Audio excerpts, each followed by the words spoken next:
Everybody, it is Thursday. That means it's Chief in the North with this man, Seth Kaiser, and I am filling in for Ryan this week after the draft, kind of letting him get a week off. I'm going to take next week, and that way we can kind of really just mellow out a little bit.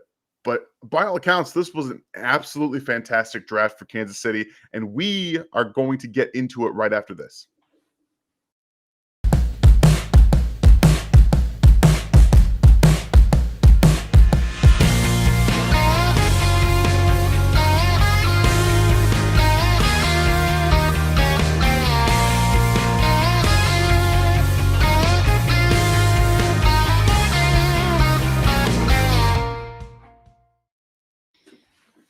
Welcome back to the RGR Football Channel. If you guys just missed it, this is Seth Kaiser, this is Dan Harms, and today we're going to talk all about the Chiefs draft. If you're new to the channel, make sure you hit that like, the bell, and the sub notifications for everybody here. It helps us benefit us, get out to the more Chiefs fans. It helps you keep in the loop of everything that's happening on RGR. How are you doing today, Seth? I'm doing well. I just wanted to say that I think it's fantastic that the Thursday night live stream, much like the Chiefs defense, has gotten younger and more athletic this week. I think it's great for Ryan to really try to have art imitate life. He's always a step ahead in content creation. I should be asking you how you're doing. You are the marathon man, the man of. I don't even know how long you did the live stream. It was the whole draft. I did the first 2 days. And then I just popped on every now and then on Saturday. So no, I'm good. You guys are maniacs. That's awesome. That is so cool. Everyone here in the live stream should know that the one time Dan has ever asked anything of me, like anything, I was just like, no, can't do it, buddy. Sorry. That's actually not true. I felt like such a schmuck. It's like, hey, man, could you fill in for like 20 minutes? I was like, afraid not. Sorry. And that's tough. It was terrible. I feel bad, but you made it through. And I would like to pretend that this was all some lesson from the wizened, older content provider, but it was just me being a schmuck, honestly. So I appreciate what you did. I thought you killed it, man. Thank you. I mean, in all actuality, it's not true. I did ask you how to help me become a better writer when I first started. So there is that much. You didn't have to feel so bad about it because you helped me get to where I was to begin with. So there's that. The draft was a lot of fun. I had a ton of people in. We had a really good time just talking about it. So the first thing that I really want to talk about is from your perspective, because you're not a huge draft junkie like myself and Ryan. We're degenerates, as you would call us. From your outside perspective, when you look at the Chiefs draft in its totality, you don't have really many people or other draft guys to compare it to in terms of positional comparison. So how do you think that they went ahead and addressing the situational needs that the Chiefs defense as well as their offense currently have? You know, I really, like you said, I don't get as into draft as a lot of people do, mostly because I don't get into college football as much as some people do. I genuinely don't know where y'all find the time. People are always asking me like whether I sleep and stuff, and because of the 2 jobs thing, and I have like whatever number of kids I have now. It's probably changed since we started streaming, but I just don't have time to try to cover the Chiefs the way I do, and then also cover another team or another sport. I just don't.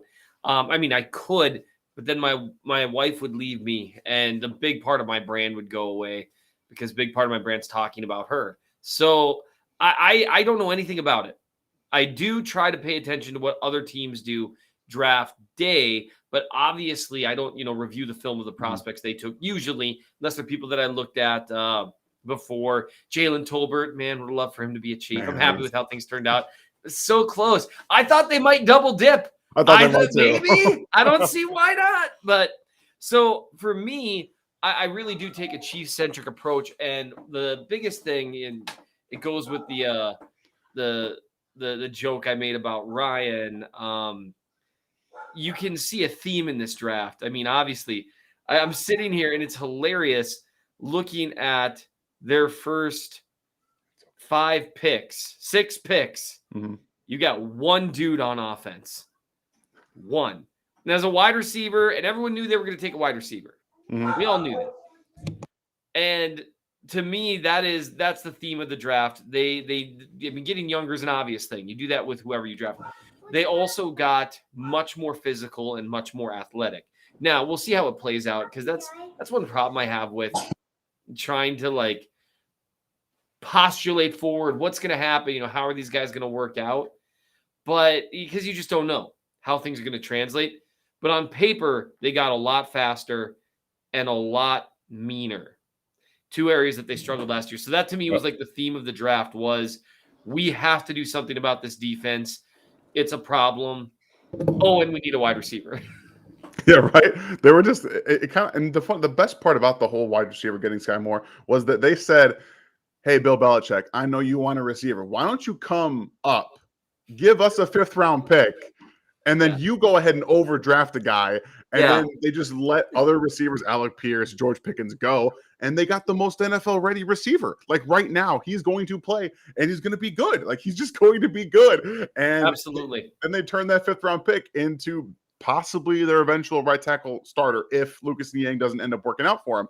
So they played Bill Belichick like a field. They traded up with the Patriots to get their guy in Trent McDuffie, and then they traded back with the Patriots to get their guy at Skyy Moore, as well as Darian Kennard. So that's the way that they just played that whole situation with Bill Belichick really made me gain a ton of respect for Brett Veach that I already had. I have even more now. And I can't imagine how they were able to do such a good job. It really feels like throughout this entire process, we saw Brett Veach be different. We've seen him be aggressive, go all in, and say, we're going to get these guys and we're going to go do it.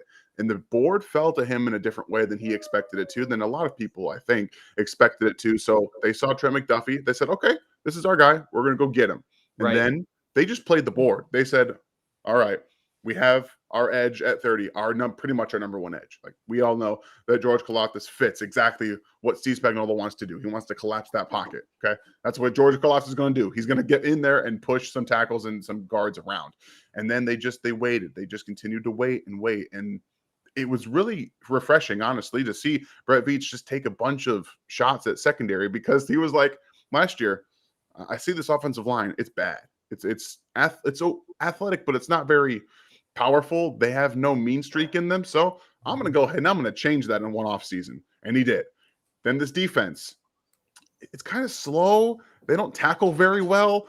I need to change that. So he brings in guys that know how to tackle. They'll come downhill and they hit you. They wrap up. So I really enjoyed watching him grow from that aspect to being a little bit more of a play the board as it is and just let it come to you. And I think they did a great job. And the way that they attacked secondary shows me that they're, one, not incredibly happy with the depth behind some of their starters, and that they needed to continue to find guys that fit their mold and get some more speed on the field, because especially their bigger guys too. With Josh Allen, the way that he just ran over for 2 years in a row, really, Josh Allen has run over this defense. And I think that was one of the areas that they said, we have to do this. We have to look at a way to stop Josh Allen, because he's going to continuously find us in the playoffs. That's going to happen. And when you can do that and you can add some more speed and physicality to your defense, I mean, throughout where they are in the draft, it's just, it remains impressive. So It's interesting to me. They everyone always say,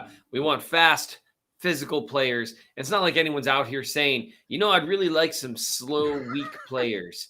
And so obviously everyone's looking to make that happen, but there's a discipline to ensuring that you stick with what you're looking for and not get distracted by a squirrel or anything else that runs by.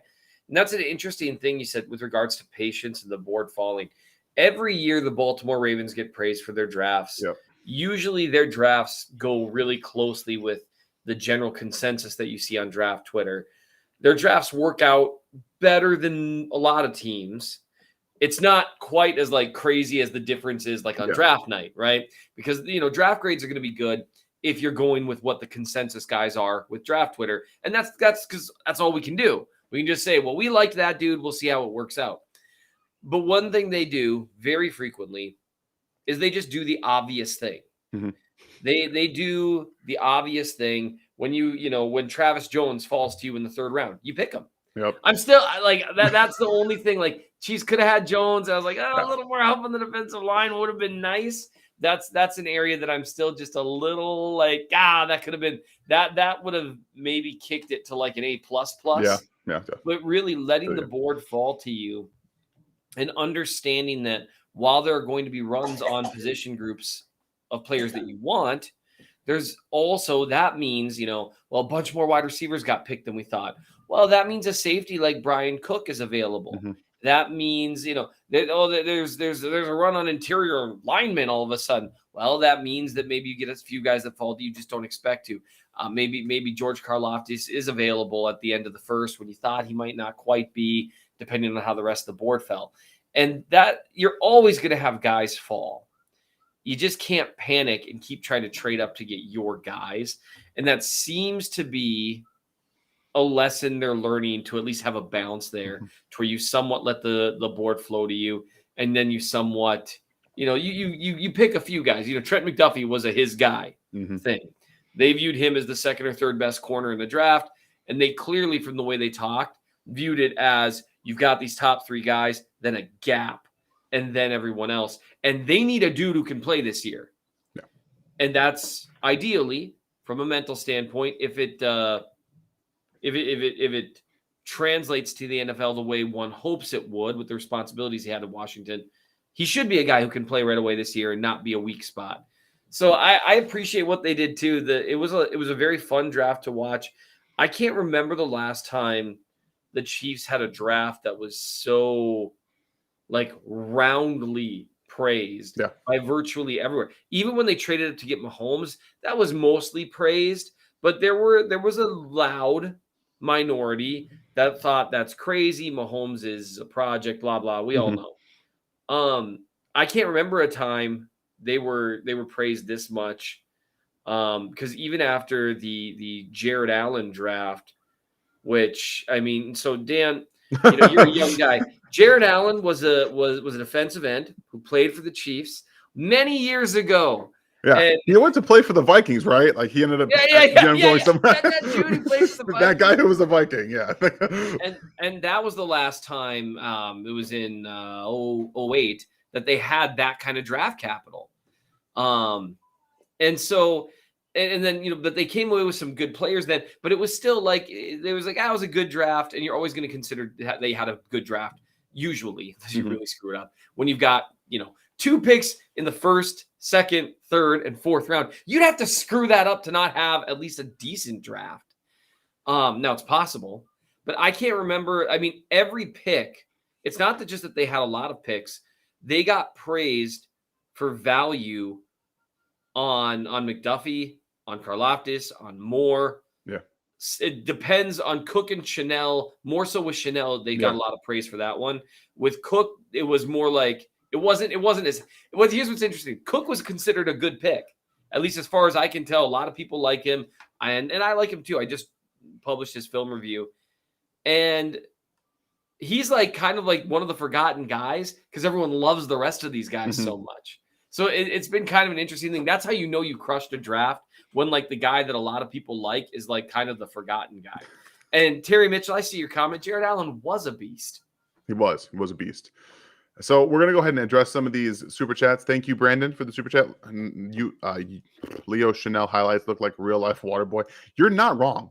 It really felt like Wisconsin just said, we are going to point you in the direction of the quarterback. You do what you have to do. I don't care what it takes. You go ahead and you get him. So I like the idea because he's a madman. I mean, he's a madman.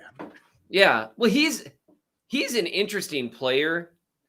Like, so you and I were talking to pull the curtain back for the nice people right before we start live streaming. I was like, man, I'm watching Leo Chenal a little, and I'm watching a clip of him going head up on a center at the goal line. Now, not they're not defending the goal line. The other team's trying to push their way out of the end zone, and he just and this is Iowa, so isn't that Tyler Linderbaum? Isn't he the best center in the draft? The best center in the draft, yeah. And like a really good prospect, too. He's like the Creed Humphrey of this year's draft. Yes. And so, and he just, I mean, and he takes advantage of the, it's not like he kind of manhandles him. Yeah, he does. That's weird. That's super weird. And like, that's not something you would expect to see from a linebacker who has exceptional athletic testing scores. And so, I mean, I don't know if he's where you want to start. I know we've got to do super chats, but like, we should circle back to him Yeah, because definitely. I'm just getting into his tape and I'm curious because I've had a few people give me a hard time for some of my takes on him so far. But I really want to circle back to him because he kind of plays like a psycho. He does. It's something, I did my film review. We'll definitely talk about him because there's another question here about it. But actually, let's just go ahead and do it. We'll talk a little bit and we'll get to some more super chats. Thank you, Ralph. Over under Leo Chenal 3.5 murders in 2022, 2023. So there are going to be at least 4 to 5 times where we just say, oh my gosh, that man just took his soul. Like, he's going to do that at least. I'm going to go over on it because the way he plays and the way that I think that Spags is going to start using him. If you guys watch the film review, you know what I mean. If you didn't, make sure you go watch that. But he's got a lot of different things that you could just say, go get the quarterback. And I do think he has some pass rush upside in this specific defense. The way they use him is going to be interesting, but also the athletic ability that he has. Untapped athletic ability. At Wisconsin, they really did say, you're going to get to your spot in your zone when we have you be a pass protector, like a pass defender. That's what you're going to do. You can get to a spot, and then you're going to kind of wait. And then when the pass comes underneath, you're going to click, and you're going to go destroy this dude. But I think you have enough athletic ability for him to open up his range of pass defending, whether it's going to be in a little bit more man-to-man, whether it's going to be a little bit more finding some different zones, maybe more of the mugged up looks where he gets back, which he did a little bit of at Wisconsin too. So I will go over on this because I think that he has legit pass rush upside in this defense, but I don't want to sleep on him being like a nickel starting linebacker next to Willie Gay. Interesting. It'll be fascinating to see whether or not he can try to grab that from Bolton, simply because Bolton last year exceeded what I thought his ceiling was as a pro, just because of some of the top end speed, lateral agility stuff, change of direction. Nick Bolton, we'll segue back to Leo Chenal in a minute. Nick Bolton's interesting because he looks as fast and as quick as a pro as he did in college. I agree. And that might sound like kind of like a statement, but it actually isn't. Yeah. Because most guys slow down a tick in the pros. Yeah. And that's not actually them slowing down. It's everyone else speeding up. Because everyone's fast in the pros. Everyone's a freak. Whereas Bolton looks the same. And I don't understand it. Like, I maybe it was Ryan. He was just like, some guys just know how to play football. Yeah. Like, they just – and because we can't quantify that stuff, we've gone from really overestimating that stuff's importance for years and years and years, and to almost now underestimating it, because anything we can't quantify, we tend to kind of push off to the side. This is one of my very favorite things, watching you attempt to parent while doing this, and it brings me joy.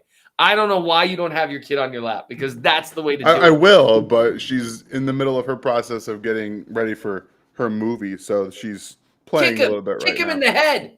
Okay, sorry. I apologize. I should not be. There's nothing I like more than trying to cause chaos with other people's kids. So it is. So to circle back to Leo Chenal, he's gonna have a hard time trying to unseat Bolton based on Bolton's usage last year, because Bolton immediately, in a lot of ways, leapfrogged Willie Gay Jr. in terms of what the coaching staff showed in terms of trust, and it happened fast. And I actually, when I went to the playoff game, Chiefs Steelers playoff game, we had pretty decent seats, and I was able to watch the coaching staff interact with Willie Gay Jr. and they were really hard on him, like a lot. Yeah. He's the only player I saw get hollered at multiple times. And it was funny because I wanted to yell out, like, he just made a great play. What are we doing here? Like, and I'm sure it's like assignment type stuff or whatever. But he's so talented, and it pops out every time he's on the field, as in college and as a pro with Willie Gay Jr. Like, he plays like a safety in a linebacker's body, and it's crazy to watch. So with Chenal, he's got his work cut out for him. I'm curious with the coverage stuff. Is that systemic, the way he moves? Because his athletic testing numbers are somewhat similar to Willie Gay Jr.'s. But when you watch Chenal versus what you watched Willie Gay Jr. do in college, in my opinion, they don't move the same. You don't see Chenal, like, he explodes downhill, but in terms of like change of direction and fluidity, they don't look like the same guy. And so that's interesting, though, in terms of how much of that can he unlock in terms of, getting from point A to point B, change of direction, that kind of stuff.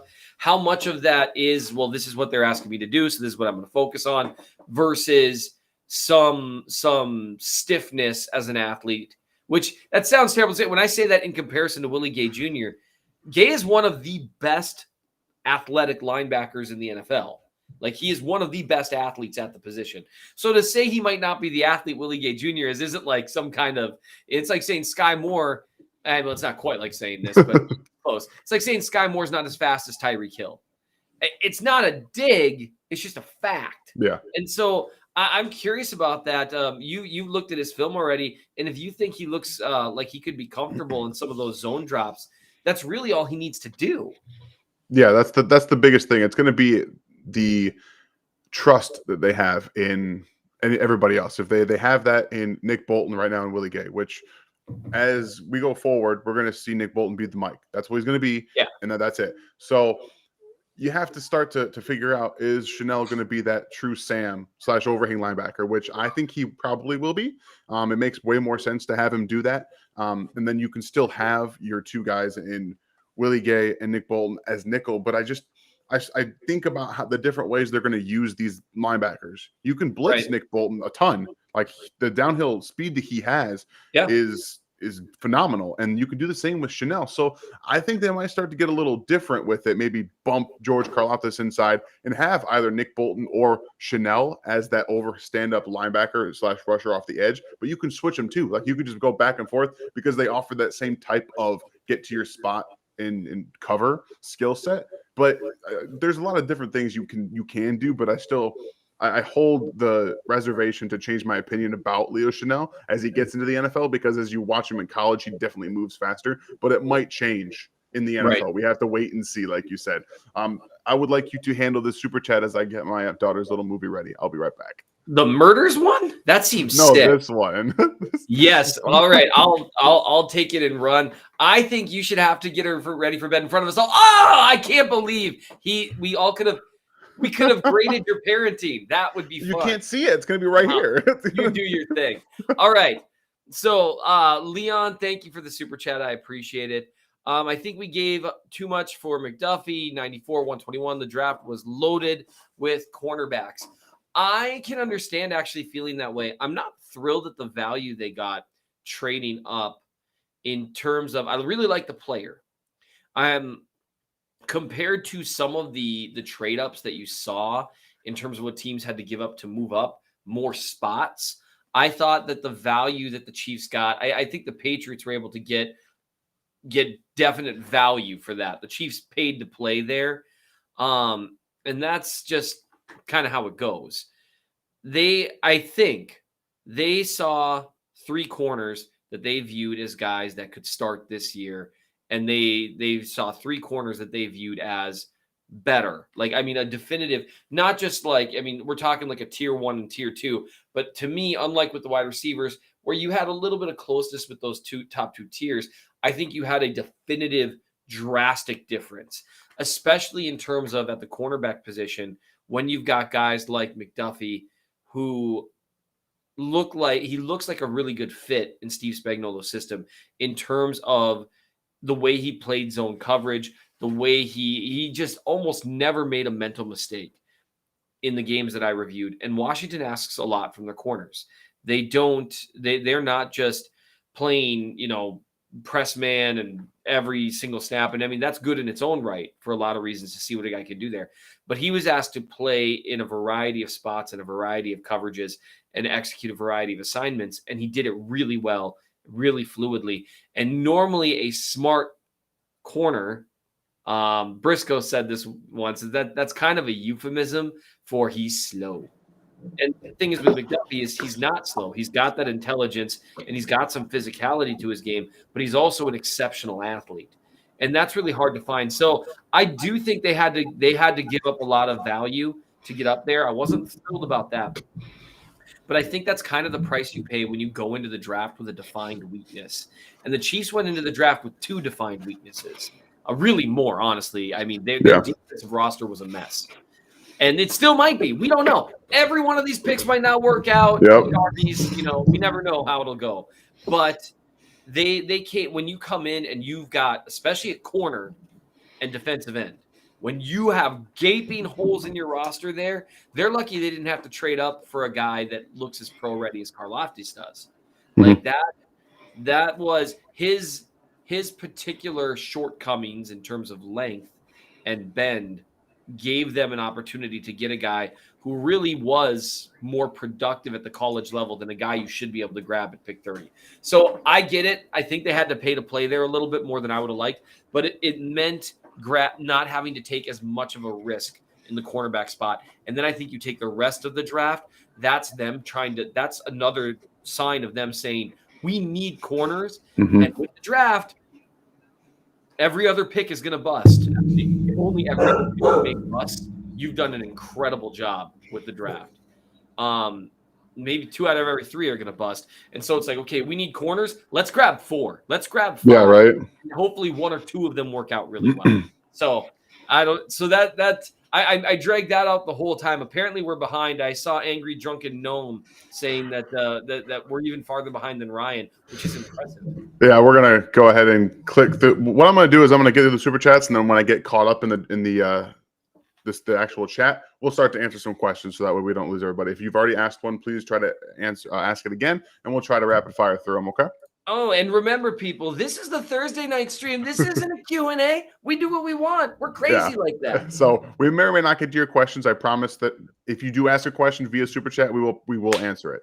That was so much more diplomatic. I love it. Dan, Seth, hope you're both good. I was wondering if you saw the video of Orland Brown working on his footwork with tennis. What would be his new contract? So I haven't seen the video myself, so that's good for him. I am very happy that he's trying to work on his feet, because that was the biggest issue coming over from Baltimore to Kansas City was his footwork. It's the reason the Ravens got kind of laughed at for taking him, because of his footwork and the weight issue, but he's gotten under control. His feet are better than they were when he was a rookie. So that's all you can do, is hope to continue to improve that. And I think that Mahomes and him have a very good relationship right now. And he understood his limitations on the field. That's why you saw him get better and that left side really get better as the season went along. So his contract, I don't really know. They're currently working on it, and we've seen little updates here and there. Do you have any input on his contract, Seth? I know that people are a little anxious about that because he still apparently hasn't hired an agent yet. I think they've got a lot of time to figure this stuff out. And he seems like a guy who's very cognizant of the mental aspect and the business aspect of the game. So I mean, yeah, maybe he tries to put the Chiefs over a barrel in terms of contract, but everyone knows this is going to be an expensive contract. I would be willing to bet my life the Chiefs have made an offer, said, hey, when you get your guy, show him this offer. And so, I mean, it's just a holding pattern. I'm just happy to hear that he's doing things. Tennis is a great thing in terms of trying to increase your foot speed. Orland Brown, if he can have average feet, he can be an elite tackle. Agreed. Average. Right now, he doesn't have average feet. It just doesn't matter that much. Well, for one, because they're like 8 feet long. Yeah. And so you cover bigger strides, and he's learned how to play. He does not get credit for what a smart player he is. Because he's so huge, people just assume he's mauling guys, and he does. But he also is a really good example of someone understanding what his strengths are and what his weaknesses are and molding his game around that. And he changed the way he played from Baltimore to Kansas City. And that's not easy to do over the course of a single year. He gets a lot of credit for that. I agree. Thank you for the super chat, PK. Thank you, David Bell, for the super chat. Thanks for digging the Chiefs. Both Daniel and Seth. Thank you. Appreciate you. Please, guys, recognize our moderator. I don't know if Aaron is here. I do know Liz, his wife, is here. So thank you, Liz, the moderator, being here, helping us out tonight. Thank you, Ben, for the super chat. 30-year Chiefs fan from New Zealand. That's awesome. Wow. I love when we see all the different kinds of countries that come and watch us and are represented. That's awesome. Thank you so much for the support. Love the draft. Love what you guys do. Thank you. We love you being here and supporting us. All right. Let's get caught up here. Thank you, Darius, for the super chat. I appreciate you guys. Thank you. Am I crazy to imagine a 1,000-yard rushing from Clyde? The idea that this team running the ball and playing defense makes me drool. So I will like to be the first to talk about this because Clyde's been my guy since he was drafted. And yes, I do think if they commit to running the football, as I think we're seeing a little bit of understanding that they kind of have to, if they just ran the ball more the second half against the Bengals, we're probably talking about them maybe winning their second Super Bowl in 3 years. But I'm just going to leave it at that. Yeah, I do think Clyde in this offensive line, with specifically the way that the offense is going to change. It's not going to run through Tyreek Hill and Travis Kelce. It's going to run through Kelce and then probably a little bit of the run game. I think that they have to kind of, funny enough, go backward thinking and run a little bit more to maybe help some of their other players that aren't Tyreek Hill get open a little bit. So I personally believe that Clyde can get 1,000 yards rushing in this offense. We people forget he had over 800 yards rushing his first year, and it was a bad offensive line, and he got hurt. He probably would have had over 1,000 yards rushing had he been healthy all the way. So his first full offseason healthy in Kansas City, I'm quite hopeful that he can retain that this year. Right. I'm interested to see what happens because Ronald Jones is not a pass protector or a pass catcher, but he's a good runner. Yeah. And he's a good runner doing some of the things that the Chiefs like to do. And he's got a little more explosion than Clyde does. Doesn't have his lateral agility, but he's got more explosion. Yeah. And that'll be interesting to see what happens there. And Clyde has played a lot of the first 2 years of his career hurt. Yeah. But it's going to be tough because it really has appeared that he doesn't quite have that second gear to burst through holes the way that you'd quite like. Now, he wins in other ways, and I really like Clyde. I think he's a good player. And his quickness is outstanding. I think he does a good job making guys miss, but it's going to be tough, I think, to hold off Jones in terms of carries unless Jones does some boneheaded stuff or really makes such a liability out of himself in pass protection that he can't get on the field at all. And I wouldn't rule that out. And anytime a team uses, at this point, if you've got Clyde and you've grabbed a 1-year free agent and you've got a guy in Derek Gore that you like and you still spend a draft pick on a running back, that at least says like, hey, we like this guy's skill set enough to maybe kick the tires a little bit.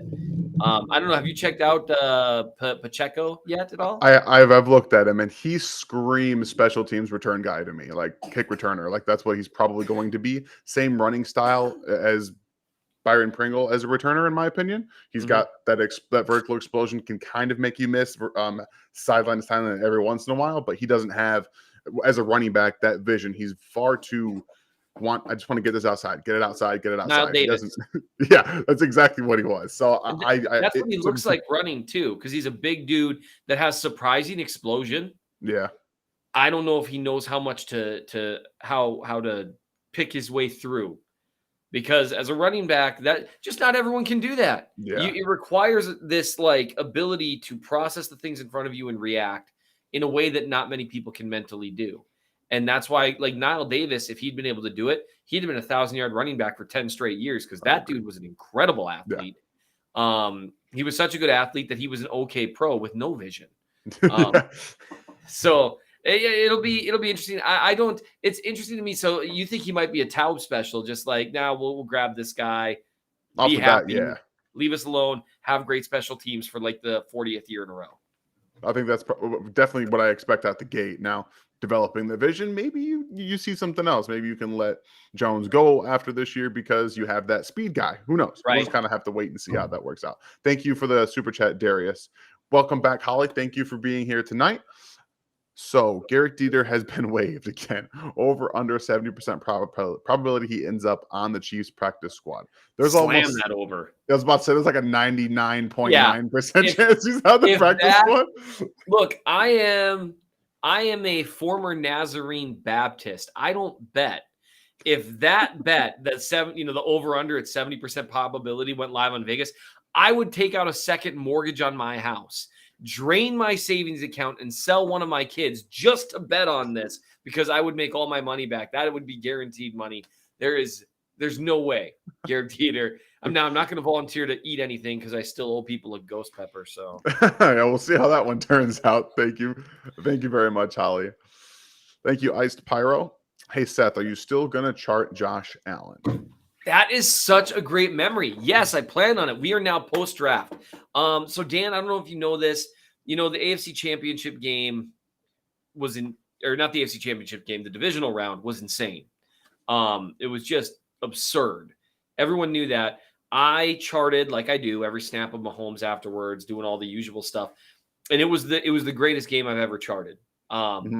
Even more so than Mahomes has played some incredible games. I did 4 or 5 games from Aaron Rodgers' mythical 2011 season, best I've ever seen. And people ask well, how did Josh Allen compare? And that's a great question. Utilizing the same methodology. And so I plan on going back and looking at it. The one problem is I don't know if people are as interested in it with how things went the next week. Yeah. But it's still worth looking at for a frame of reference, because it also shows a good comparison between the two, because a lot of what Allen did, not a lot, he made some great throws. Although there were just some rough snaps there from some corners that just it got bad. Sometimes you fall down. Sometimes it happens. I fall down occasionally. It's just usually when I'm walking up and down the stairs as opposed to attempting to cover an NFL receiver during the divisional round of the playoffs. So we all have been there, I guess.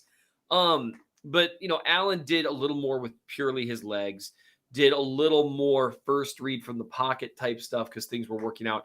I think the Bills were playing significantly better defense that day, which in my opinion, we'll see. I might chart it and say, no, this is the greatest game I've ever seen. Yeah.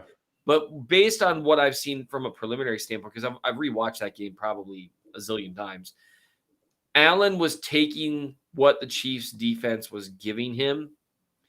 Mahomes was stealing stuff the Bills did not have on sale. Yes. He was walking into Walmart, taking that phone, putting it under his jacket, and walking right out of there. And so I do plan on doing that, provided people are still interested, because for a lot of people, it's still kind of a painful thing because we were all so sure they were going to the Super Bowl after that. I was sure. I was shocked when they didn't. I was even more sure after the first half of the Bengals game. I was like, this is it. Well, and they won the coin toss. I was like, wow, it's been rough. And here's the other thing, and I have caught a lot of flack for this. Patrick Mahomes played a bad half of football. I wrote about it. Yep. It was one of the worst halves of football he's played. That said, overtime, he hit Hill there. Hill's got to bring that down. Hill mistimed his jump, didn't get up there high enough. And hey, Bates made a great play. Yeah. But if Hill doesn't mistime his jump or has a little bit stronger hands there, he comes down with that, and we're still talking about the Grim Reaper. Yep. Now that I've ruined everyone's evening, I all right. Well, thank you for that. More catches that. Oh, Marquez Valdez-Scantling might catch that too. He might. He's like 6'8" or 6'4". So yeah, he can't cut, but man, that dude is tall and he can run like a deer. He's a legitimate deep threat. People underestimate that. He can accelerate really well, explodes off the line, has a great second gear, tracks the ball well. He just can't do anything intermediate or shallow. I totally agree with you. That's exactly what he is. But I'm okay with it. I'm ready to see some deep digs. Just do it over and over again. Over and over. He can win those deep digs, and then it's a bunch of 9 routes and posts. Exactly. And he can do it and do it well. There is a lot of value to that in a modern NFL offense. They needed a legitimate deep threat, and he is. I agree. Thank you, Kenneth.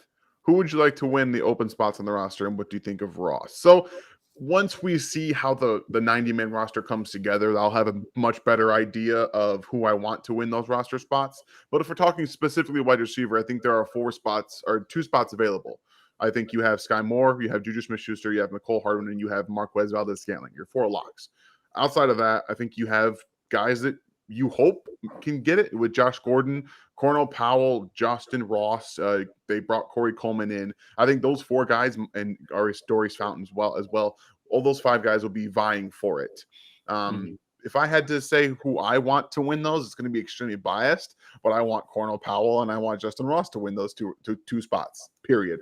I think Ross is one of the most interesting situations in football right now in terms of a guy who was thought of as the best college receiver in football in 2019 on the best, arguably the best team in college football outside of the LSU Tigers, who end up winning that championship game. Yep. And then he ends up finding this deformality. And now he has spinal fusion surgery. And I know that he's been medically cleared to go. He has a foot fracture now that they're more worried about. But one wrong hit legit can end his career. So I know it's the likelihood of it happening is small, but how likely was that Tyreek Hill injury with the clavicle a few years ago? That was improbable too. Improbable things happen. So Ross is a very extremely talented player. The guy that I saw on field last year was not nearly as athletic as the guy that was on film 2019. Is that because he was playing scared? Is it because he had no interest in the offense? The offense was bad. The quarterback play was bad. What was it? We'll see. I want to see him in training camp. I want to see him in practice, and I want to see what he does with Patrick Mahomes before I make any decisions about what he can do in the NFL. Yep, and that's Justin Ross is really interesting. I agree. I didn't see that same level of explosion. He is still a good route runner, though. Yeah. Who he reminds me of is post-injury Pickens. A little bit, yeah. In terms of guys that weren't quite as explosive as they were before injury, and both of them may well come back. We'll see. But they both are pretty technical route runners. That's one reason I still like Pickens a lot. He was very sound technically. And Ross, same thing. He runs good routes. And even if his athletic ceiling has been limited, provided he can stay healthy, let's say he's lost, 10% of his juice. Given how much juice he had to begin with, yeah, if you run good routes, he can still stick in the NFL for 10 years where he's at. He's just not going to move the needle quite as much, but he very well could make the roster. I agree. Thank you very much, Kenneth. And this one is for you from Tom Flora. Seth, in your honest opinion, if you had to pick now, which receiver on the lineup, one or more, make it to the Pro Bowl? What stats do you think our top 2 receivers get? I mean, I think the receiver most likely would be Juju Smith-Schuster. He's the one that's proven the highest level of play at the pro level. He's gotten really pigeonholed into a niche over the last few years. We'll see. People say, well, it can't be all Ben Roethlisberger's fault because he had a couple guys on his team that, were, with Johnson and Claypool that were getting some deep targets. The thing is, Johnson and Claypool, neither of them are particularly good at shallow or intermediate routes. Johnson's better. Claypool, and so they really pigeonholed their guys. If you go back and watch what they were asking Juju Smith-Schuster to do in 2021, the number of times he ran a deep route was like non-existent, which is interesting because as a rookie, they had him running deep routes out of the slot, and he was winning on them at times. Not a ton, but enough. Ben Roethlisberger's noodle arm. That's why I know. I loved it. And so they really had to pigeonhole. They had guys with specific niche skill sets. I think Smith-Schuster has a chance to recapture. I think people forget just how good he was considered prior to getting hurt and then coming back and having his quarterback. I mean, Ben Roethlisberger has been a bottom 10 quarterback the last couple of years. And that's just the truth. I mean, it is what it is. And so I'm curious. It's not like he's like 30. He's 25. So in my honest opinion, if I had to pick one, it would be Juju Smith-Schuster. If I had to pick a second one, I do think it's Skyy Moore. Some of that is because I just think MVS is too niche. I think he's going to have some long touchdowns. I think he'll really help them in terms of stretching the field and winning games, but I don't think he's going to pick up the stats to be a Pro Bowler. And Skyy Moore, it's such you don't know. You don't know how a guy will acclimate to the pros. He might in the preseason, we might watch him and say, he's a guy that has lost a significant step playing against pros because the quality of competition he was playing against was quite poor. And he was clearly the best athlete out there. Now, his testing numbers would indicate that he should still be a very good athlete out there. And his ability to make cuts without slowing, his releases are awesome. Yeah. And the fact that he's got really great hands, that should serve him well. I think he'll unlock a deep threat portion of his game that wasn't really present in Western Michigan. I mean, it was like 80% of their offense was RPOs. Yeah. And like quick slant. And it worked, so fair enough. But it'll be nice seeing him going down the field a little bit. I'd love to see him develop some of those downfield routes because his ability to turn and cut on downfield routes, he was almost as good at it as like Garrett Wilson. And that was Garrett Wilson's like big thing. Yeah. And so I think he's got a shot, but I do think Juju Smith-Schuster easily has the best chance just because of what he's shown as a pro. I like it. Thank you again, Tom. Do you both still see teams running a too high defenses on us this year with new wideout group? Guesses on our run to pass ratio now. So is Patrick Mahomes still the quarterback of the Kansas City Chiefs? Then the answer is yes. He is. Yeah, so that's the unfortunate area of when you have a quarterback meshed with Andy Reid that's perfect for what they want to do. Andy Reid said, I have this God quarterback now, and I'm going to just unleash him on the NFL the way that they were playing those cover threes and those single high defenses. He said, I'm going to take advantage of it, and he did. You guys saw McCole Hardman and Tyreek Hill see a one high, single high safety, and they said, run on opposite sides of them, score a touchdown. That's what they did. And then defenses finally said, okay, no, that's not happening. They still have the speed to do that with Skyy Moore, with Marquez Valdez-Scantling, and McCole Hardman. Defenses are not going to want to be beaten that way. So they're going to continue to play it. Quite a large margin, maybe not as often. Right. But if you get caught in a single high, you're probably going to get a touchdown scored still. Right. And Tyreek Hill, it's going to be, I assume there's going to be an adjustment period for Mahomes in the Chiefs offense. Because Tyreek Hill has more gravity than any other player in the league. Yeah. Now, the thing is, though, Andy Reid has been designing offenses for 2 decades without Tyreek Hill. It's not like he doesn't know how to design an offense without a Tyreek Hill in it. And the interesting thing is, even though, and I think that's why they went and got MVS. Yeah. No, he is not half the player Tyreek Hill is. No. But you know what he does have as a deep threat? Some gravity. You needed to have one guy because McCole Hardman is fast, but he doesn't have gravity because he doesn't track the ball well in the air. He can get slowed down by contact. MVS is a legitimate deep threat, and so you still have a little bit of gravity there. And it looks like they're trying to have more gravitational pull in multiple areas of the field with individual guys. I still think it's going to be different. Mahomes has never lived in a Tyreek Hill free world. So a lot of it's going to depend on how good Skyy Moore is, but defenses are still going to play the same way. It's still Patrick Mahomes. The NFL is something they will do what they see as working to death until you have destroyed it and beaten it into the ground, which, by the way, the Chiefs were doing to close out the year last year. Yeah. They were incredibly efficient against 2 high looks down the back half of the season. And what the Bengals did, that wasn't 2 high looks. Mahomes just played badly. And that stinks, but what are you going to do? One thing I would say in terms of the pass run ratio, 2 things actually. First, the defense as a whole is trending towards 2 high looks. A lot of the Fangio disciples and that seen just more of these shells. Second, Andy Reid's always going to pass the ball way more than he runs. He's been doing it since the 90s, people. Yeah. He was throwing the ball 65% of the time in the 90s before it was cool. And so that's not going to change. And if it does, well, that would be the only way I could see it changing is if the Chiefs are like running the ball for like 9 yards a pop constantly. And in that case, sign me up, run the ball. Be the pro version of NDSU and just get crazy. I mean, I'd watch that. I think that Andy's going to change a little bit because I still think that they will run the ball a tiny bit more. But in the grand scheme of things, it's not maybe changes a single percentage. If anything, it's not going to be very much. So it changes a little bit more, maybe situationally. Maybe they run a little more in neutral situations and that kind of stuff. But yeah, overall, it'll be a couple percentage points is my guess. Yeah. Thank you very much, Tom. Appreciate you, Brandon.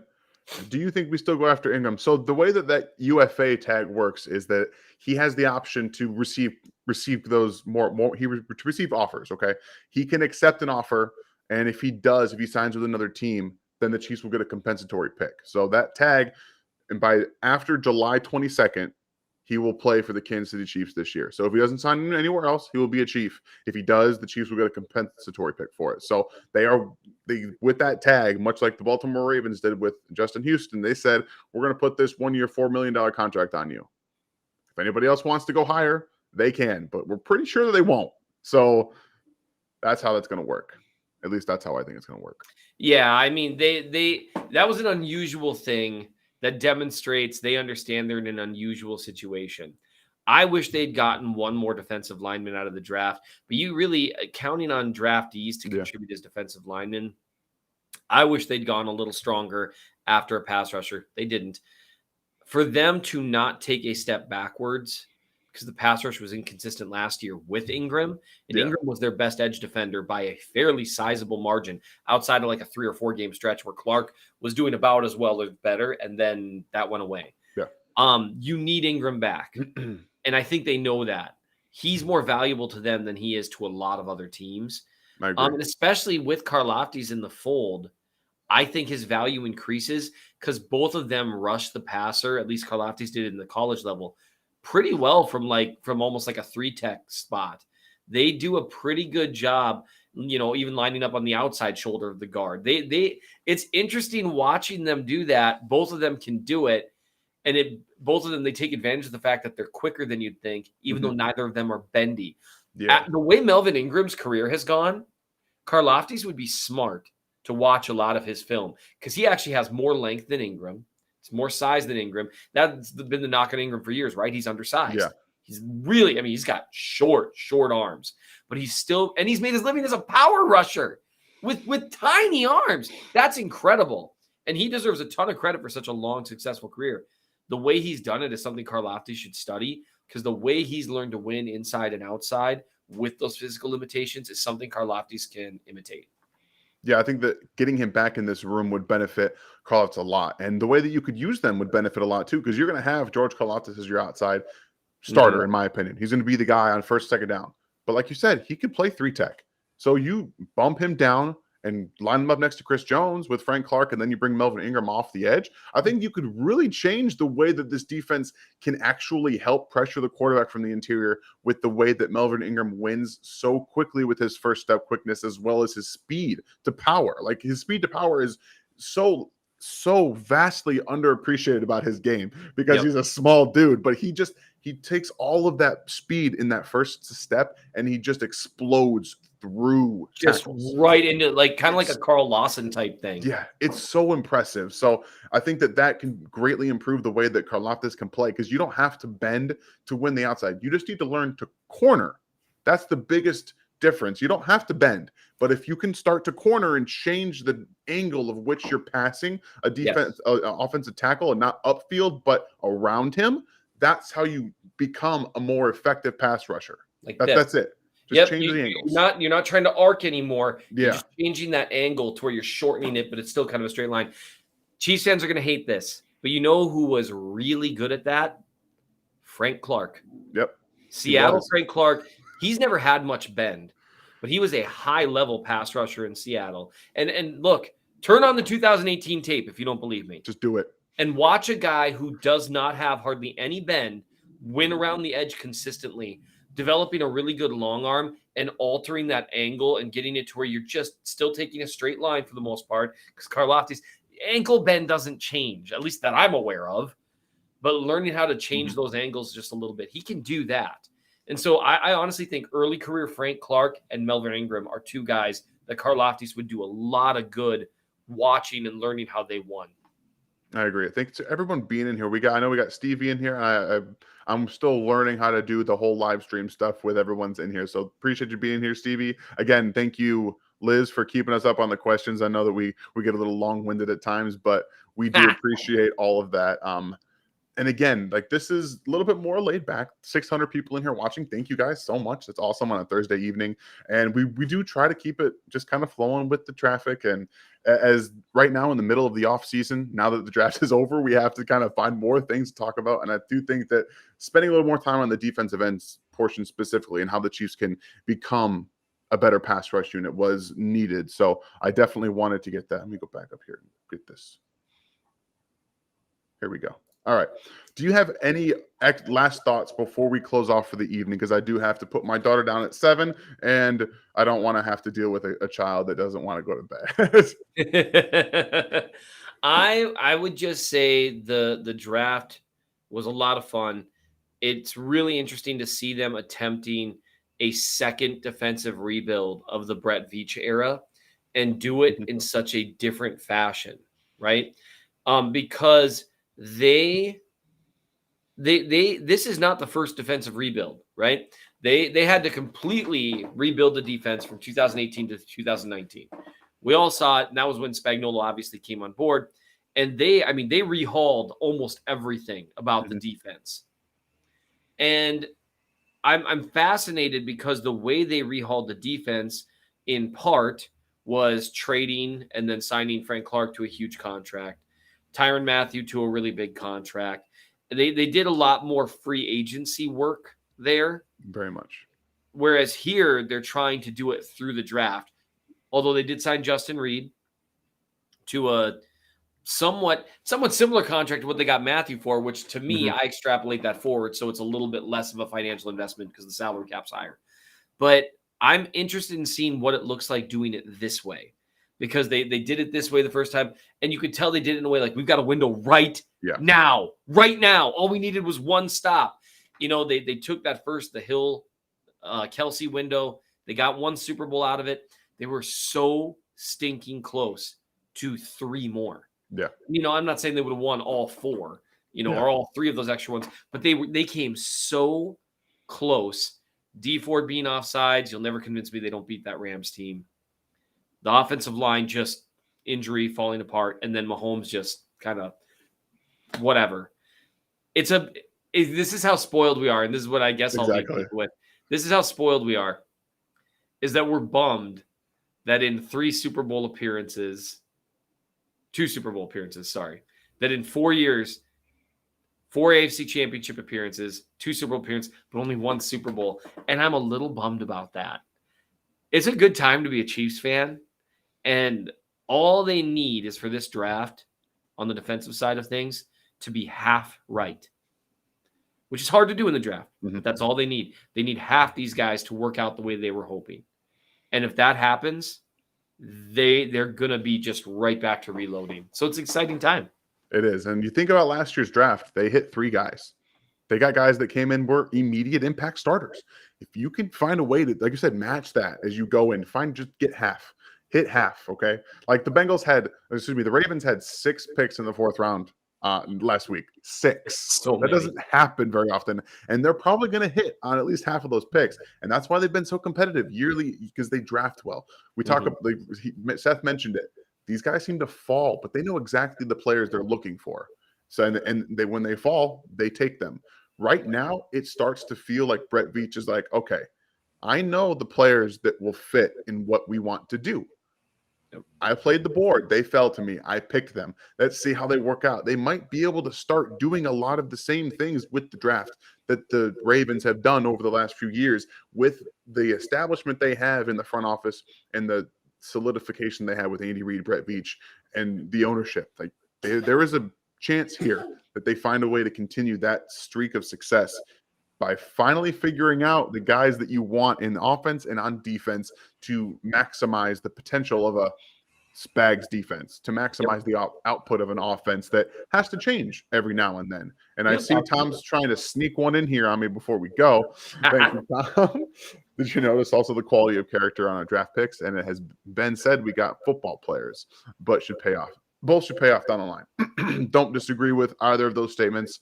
Definitely you want guys that have that type of quality football character. We'll see in a couple years when they get into the league and how they handle it. Sometimes it doesn't always work out, but when they're through and through in college, typically it works out that way. So I'm with you. Any last words, Seth?